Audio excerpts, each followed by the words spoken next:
तो यहाँ पर अगर आप देखोगे तो इंट्राडे चार्ट के ऊपर हम लोगों को एक इम्पॉर्टेंट रेजिस्टेंस लेवल मिल रहा है। इस इम्पॉर्टेंट रेजिस्टेंस लेवल के ऊपर मार्केट ने क्लोजिंग दे दिया है। तो हमें क्या देखना है कि मार्केट में क्या यहाँ पे फॉल्स ब्रेकआउट हो सकता है क्या।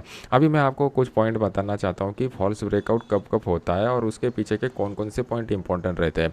तो कौन से भी सपोर्ट रेजिस्टेंस के ऊपर अगर मार्केट आता है और वहाँ पर एक लॉन्ग डिस्टेंस ट्रैवल करके मार्केट आता है तो वहाँ पे फॉल्स ब्रेकआउट होने की सबसे ज़्यादा प्रोबेबिलिटी रहती है। तो ये पहला क्राइटेरिया यहाँ पे फुलफिल हो रहा है। अगर आप देखोगे तो मार्केट ने एक अच्छा खासा डिस्टेंस ट्रैवल किया हुआ है, मतलब अगर आप देखोगे तो 39,250 की लेवल से मार्केट ने 42,000 के लेवल तक का यहाँ पे डिस्टेंस ट्रैवल किया हुआ है। तो पहला क्राइटेरिया हमारा फुलफिल हो रहा है। सेकंड क्राइटेरिया ये होता है कि यहाँ पर कोई मार्केट में न्यूज़ आने की या कोई ट्रिगर मिलने की संभावना है क्या। एग्जैक्टली यही संभावना मार्केट में चल रही है। बैंक निफ्टी के जो इंपॉर्टेंट कंपोनेंट होता है उसमें से सबसे इंपॉर्टेंट कंपोनेंट है HDFC बैंक। अगर आप देखोगे तो HDFC बैंक के रिजल्ट आ चुके हैं। रिजल्ट कोई सुपर एक्साइटिंग रिजल्ट नहीं है और HDFC बैंक में भी एक अच्छा खासा मोमेंटम किया हुआ है और HDFC बैंक भी अपने रेजिस्टेंस के करीब आ चुका है। तो यहाँ से HDFC बैंक में अगर गिरावट आ जाती है तो उसके रिपल इफेक्ट की वजह से यहाँ पे बैंक निफ्टी में भी गिरावट हम लोगों को देखने को मिल सकती है। नेक्स्ट अगर आप देखोगे तो रिलायंस का एक डील कैंसिल हो चुका है और इन्फी के जो रिजल्ट आए हुए हैं वो रिजल्ट की वजह से इन्फी में भी गिरावट हम लोगों को देखने को मिल चुकी है। अगर रिलायंस और इन्फी गिरता है तो नो डाउट यहाँ पे निफ्टी में भी हम लोगों को गिरावट देखने को मिलेगी और एक सेंटिमेंट इफेक्ट की वजह से फिर हम लोगों को बैंक निफ्टी में भी गिरावट देखने को मिल सकती है। तो उसके लिए हमें तैयार रहना है। तो यहाँ पे मैं आपको कुछ इंपॉर्टेंट पॉइंट बताना चाहता हूँ कि कौन से लेवल के ऊपर हम लोगों को मार्केट में सेल के पोजीशन इनिशिएट करने चाहिए। तो नीचे की साइड में 41,979 का जो एक इंपॉर्टेंट सपोर्ट लेवल आ रहा है, अगर मार्केट इस लेवल के नीचे आता है तो उस केस में हम लोग 42,000 का जो पुट है वो 42,000 के पुट को यहाँ पर बाय करने की कोशिश करेंगे और इसका जो स्टॉप लॉस निकल के आएगा वो स्टॉप लॉस हमारा यहाँ पर लास्ट जो भी स्विंग हाई बना रहेगा वो हम लोग स्टॉप लॉस की तरह यूज़ करेंगे। और नीचे की साइड में हमारा जो टारगेट निकल के आ रहा है वो 41,600 के करीब का टारगेट यहाँ पर निकल के आ रहा है। ये लेवल हमारे लिए क्यों इंपॉर्टेंट है, क्योंकि अगर आप देखोगे तो इसी लेवल से मार्केट ने एक बाउंस बैक दिया था, मतलब ये रेजिस्टेंस लेवल जो है वो रेजिस्टेंस लेवल को मार्केट दोबारा अगर नीचे की साइड में हिट करेगा तो एज ए सपोर्ट की तरह वो एक्ट होने की प्रोबेबिलिटी है। तो ये one of the best trade हम लोगों को देखने को मिलेगा। अभी नेक्स्ट आपको मैं इसके पीछे का साइकोलॉजिकल एनालिसिस बताना चाहता हूँ। उसको अगर आप समझ लोगे तो आप आसानी से इसको कैच कर पाओगे। सबसे इंपॉर्टेंट बात, अगर आप देखोगे तो मार्केट ने एक अच्छा खासा अपसाइड का मोमेंटम दिखाया हुआ है और इस अपसाइड के मोमेंटम में हम लोगों के लिए एक रिट्रेसमेंट या फिर रेंज बाउंड का जो जोन है वो बेंडिंग है।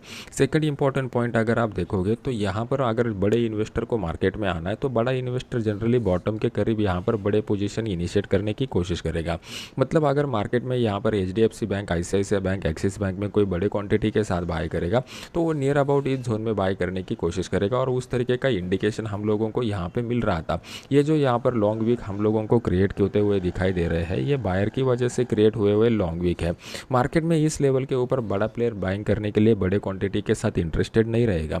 यहाँ पर क्या हो जाएगा, जो वीक प्लेयर है जिन्होंने नीचे वाले रेट पर बाय किया हुआ है वो वीक प्लेयर यहाँ पर प्रॉफिट बुकिंग करना प्रेफर करेंगे और जिसकी वजह से मार्केट में गिरावट आ सकती है। तो इसके लिए हमें तैयार रहना है। एक कंसेप्ट आपने सुना होगा कि जब भी मार्केट में पॉजिटिव न्यूज़ आती है तो वहाँ से मार्केट में हम लोगों को गिरावट देखने को मिलती है। तो इसके पीछे का रीज़न क्या है कि ऑलरेडी मार्केट में ये फैक्टर इन हो चुकी होती है और यहाँ पर जब भी मार्केट में पॉजिटिव न्यूज़ आती है तो रिटेल ट्रेडर जो है वो रिटेल ट्रेडर यहाँ पर बाइंग के लिए इंटरेस्टेड रहते हैं। तभी यहाँ पर बड़े प्लेयर जो रहते हैं वो बड़े प्लेयर अपना प्रॉफिट बुक करना प्रेफर करते हैं। आप में से कितने लोगों ने ये एक्सपीरियंस किया हुआ है कि जब भी मार्केट में पॉजिटिव न्यूज़ आती है वहाँ पे मार्केट में गिरावट देखने को मिलती है। मुझे चार्ट में अगर हम लोग जाते हैं तो इंट्राडे चार्ट में आपको क्लियर कट दिखाई दे रहा है कि मार्केट जो है वो कंटिन्यूसली अपसाइड का मोमेंटम यहाँ पर बना रहा है। तो मार्केट में अगर अपसाइड का मोमेंटम कंटिन्यू है और कोई यहाँ पर रेंज बाउंड जोन नहीं डेवलप हो रहा है तो हम लोग इमीडिएटली कोई भी ट्रेड लेने की कोशिश नहीं करेंगे। पहले प्राइस एक्शन को बनने देंगे, फिर ओपन इंटरेस्ट के डेटा को उसके साथ क्लब करेंगे। तो नेक्स्ट आते हैं बैंक निफ्टी के बाद निफ्टी के चार्ट के ऊपर। निफ्टी का चार्ट अगर हम लोग देखेंगे तो निफ्टी में बहुत ही स्ट्रॉन्ग अपसाइडेड मोमेंटम दिखाया हुआ है और इस स्ट्रॉन्ग अपसाइडेड मोमेंटम के बाद यहाँ पे आपको एक कैंडल पैटर्न बनाया हुआ है। तो पैटर्न को हम लोग बोलते हैं hanging man candle pattern. Hanging man candle pattern का इंटरप्रिटेशन ये होता है कि प्रीवियस वाला जो ट्रेंड बनता है वो प्रीवियस वाले ट्रेंड को यहाँ पर मार्केट में पॉज लग जाता है। ये classical hanging man candle pattern नहीं है, ये वेरिएशन वाला कैंडल पैटर्न है। लेकिन इंपॉर्टेंट बात यह है कि ये मार्केट में एक रेजिस्टेंस लेवल के करीब आ चुका हुआ पैटर्न है। तो यहाँ पर मार्केट में कौन कौन से पॉइंट के ऊपर आपको फोकस करना पड़ेगा। पहला पॉइंट कंटिन्यूस अपसाइड मोमेंटम जो हुआ है, उसके बाद मार्केट में एक रिट्रेसमेंट पेंडिंग है जो अभी तक आई नहीं है। सेकंड पॉइंट, मार्केट आइदर यहाँ पे रिट्रेसमेंट में या रेंज बाउंड में जा सकता है। सेकंड पॉइंट, हम लोगों को ये कंसिडर करना पड़ेगा कि यहाँ पर मार्केट ने वो वाला इंडिकेशन हमको दे दिया है कि यहाँ पर एक कैंडल पैटर्न डेवलप हो चुका है।